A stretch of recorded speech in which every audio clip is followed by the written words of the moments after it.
Hey, if you've been paying attention to entertainment, specifically Disney entertainment, either on TV or on YouTube, you've probably heard the term the volume. It's a word that's getting dropped more and more recently. But what is it? The volume is often used alongside terms like stagecraft. Well, what does that mean? And more importantly, what does it mean for the TV and movies I'm looking forward to? Is it good, bad, indifferent, all three? Let's talk about it. The stagecraft technique using the volume was used extensively in Mandalorian Season 1 and 2, Book of Boba Fett, and then Kenobi. Thor Love and Thunder was also filmed in the volume. I've heard some critiques saying that you can tell. Well, what does that mean? Parts of the movie were shot in the volume, and it feels like it. There's something about it that's sort of like, I mean, it's better than Kenobi. Kenobi might be the worst use of that new filmmaking tool ever. It's just terrible. It's a lazy use of it. Yeah. And I was watching John Campia's show earlier in the week because Chris Gore was on it.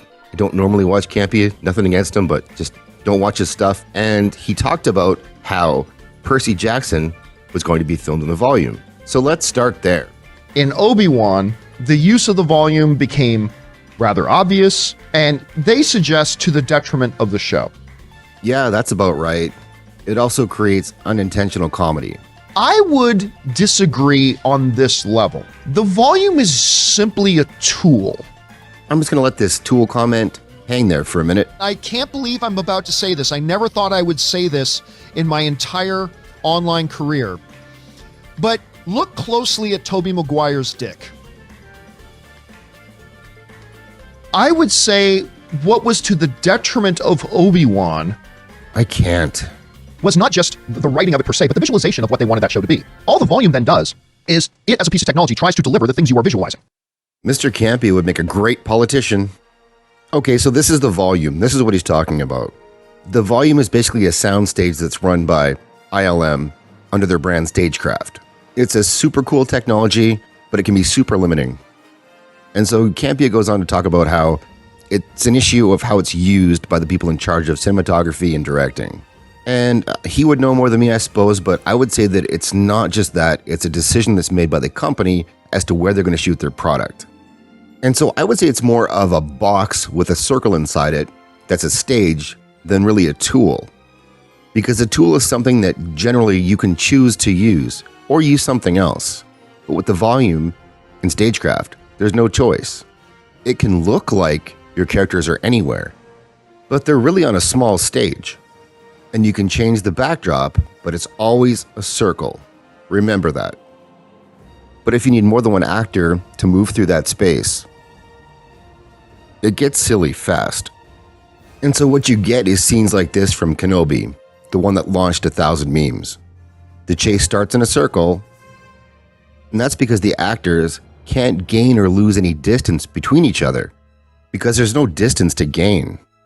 So they look like parents who are trying to lose a race to their kid to boost their self-esteem, and they're trying really hard to lose that race.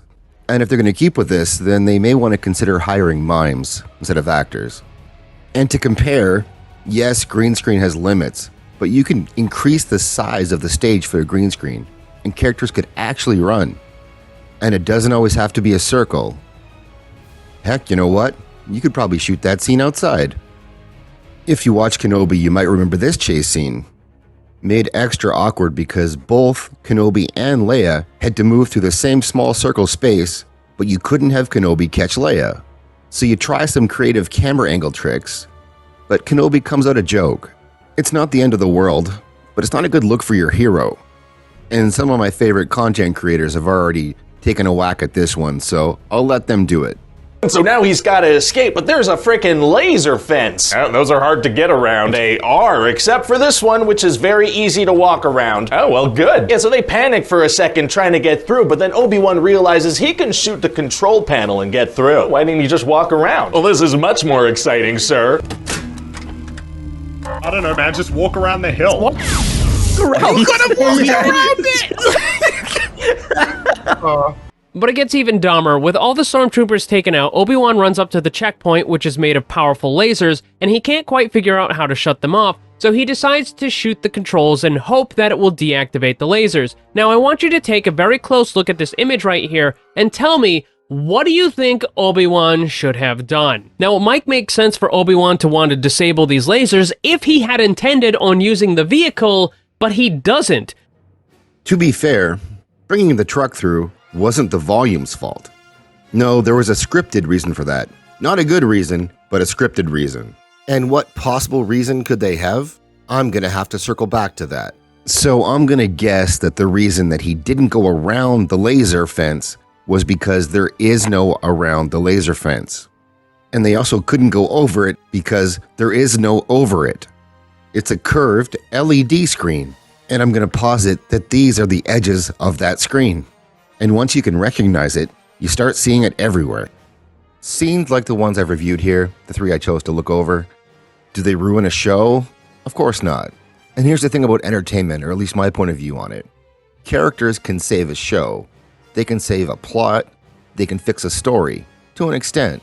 If you love the characters in something, you're more likely to forgive other problems with that thing. And in spite of what people may think, people watched Kenobi because they wanted to see Obi-Wan Kenobi. And they wanted to see him as the Obi-Wan they remembered. This is Disney pushing member berries after all. And the use of the volume in these scenes contributed to the degradation of his character. And that brings me back to why he didn't bring the truck with him through the gate. Alright, so I may have oversold that reveal. They just wanted him to be saved. But the way they shot it because of stagecraft made him come across worse. Like maybe if it's not in the volume, you have him be surrounded by a dozen stormtroopers. And he has no chance, or they have Leia or something. Because it's the volume, they're coming from one direction and there's only 3 of them. With this filming technique, you can't have actors enter or exit that circle while on camera. So they kind of got to teleport. Outside the volume circle, perspective change, Obi-Wan and Leia are saved, and now all the performers are inside that circle and so they can interact. Believe it or not, I am going somewhere with this, so please stick with me. I have a bad feeling about this. I don't sense anything. This sequence here is a great way for me to illustrate how filming in the volume can actually damage a character in the eyes of the viewer, in a way that's just completely unnecessary. The stormtroopers approach in their transport, and the great Obi-Wan Kenobi just stands there and does nothing. And really, what can he do? There is no transport there, and there aren't really any stormtroopers. And our hero stands there looking flaccid because there's nothing he can do. Of course, the audience knows that Jedi Master Obi-Wan Kenobi should be able to do something here. Lots of things, basically anything. But you can't do that in the volume, and, well, I guess you can't do that in present-day Disney. Now take a look at this sequence one last time. It's very easy to see the edge of the volume here, and you can see especially where the dust that's kicked up doesn't transfer over to the actual inside of the circle. And my point is this, what are you using this to display? A transport, some dust, and a deserty, scrubby background. That's it. Maybe this was Deborah Chow's choice, or maybe this was a budget thing. Either way, to me, they compromised their main character, and why? There's no sandy scrub around Los Angeles? Let's find some. The Obi-Wan Kenobi series was filmed at Manhattan Beach Studios. And take a look what I managed to find about 13 minutes away. Looks pretty deserty scrubby, huh? It's possible you may not be able to film near the airport, but you get my point. In the other example, he engaged with those stormtroopers, but those actors were already within that circle with him when he fought them. So he can do that, that's okay. Still could have probably filmed that outside though. And I guess Obi-Wan kind of forgot about this. So uncivilized. But I'm going to do my best to stay on target here. So this scene is from the initial confrontation between Darth Vader and Obi-Wan Kenobi in the Kenobi series. Not really accurate to call it a fight. Vader literally mops the floor with Obi-Wan, but then can't seem to finish the job.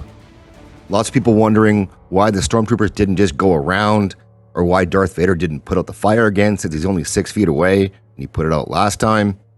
And this is an example where using stagecraft makes Darth Vader look less Darth Vader-y. Why not just use the Force to pick Ben Kenobi up again and bring him back to you, Why not just crush the robot? On and on and on. This was one that was funny because the people who love Disney no matter what had their head canon working overtime. Things like he knew he could find him again and decided to drag it out for some reason, especially when they made the point of reinforcing how he's impetuous and goes for the win. Except for this time, he stands there and does nothing while Obi-Wan is carried away by a droid. He's really scared of fire, and on and on. But here's the real reason it happened this way. You can't have the actors too far apart in the volume and have them be in the same shot. That's it. They didn't explain it in the story because they can't. So they just yada yada'd and hit the credits. Unfortunately, yes. Oh yeah, and seizure warning. That warning was probably not too late. Alright, that's enough of Kenobi. When I heard Chris Gore say this, Like, I mean, it's better than Kenobi. Kenobi might be the worst use of that new filmmaking tool ever. It's just terrible. It's a lazy. hey, thank you for sticking around. This video has grown so long that this is now part 1 of a multi-part series I'm going to do on the volume. There's still more I want to explore and show you, including things like, why is Jon Favreau so good at using this technology? And of course, more about, why are all these Star Wars shows filmed on desert planets? We'll find out in part 2 of my series on the volume. Thank you.